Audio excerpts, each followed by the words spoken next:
One of the things we love doing is making sure that we can help every golfer get the most distance out of their own unique swings. We call it maximizing efficiencies. Sometimes the components between maximizing distance in iron play can be different than maximizing distance in driver play. For this example in particular, I've got a 7-iron. I've also put a piece of face tape on this face so we can see where we're hitting the ball. The goal of this is to understand how some of the most important components coming into impact can dictate your potential for distance. So I'm going to hit two for a real quick example here just to help you understand.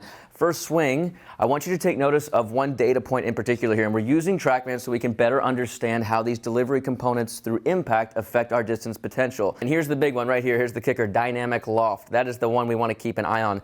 And in this example, that dynamic loft is going to tell us everything we need to know about our distance potential.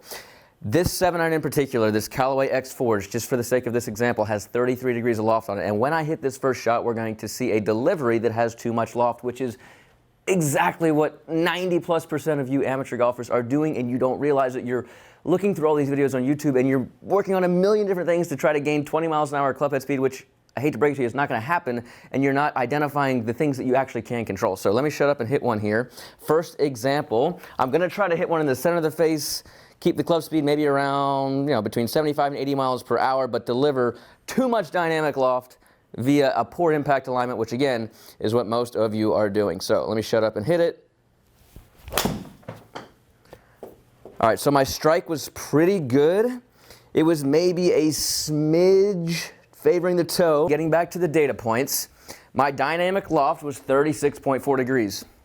It's the effective loft on the club at impact. It doesn't mean necessarily that I'm hitting down the ball more or less. We're not trying to change attack angle necessarily. What we're trying to do is to change the effective loft, and that can only be done with an ideal impact alignment. Easy to identify for a coach or someone that's looking at a swing video, hard to actually teach someone how to improve that component. So one more here real quick.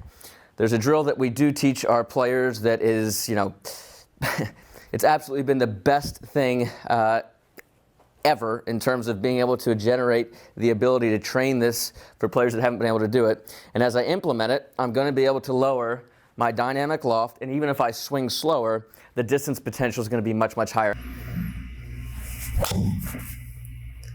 All right, so here's a good example. The strike was still a little bit off center, this time maybe a little bit towards the heel, but I can promise you it wasn't dead solid perfect.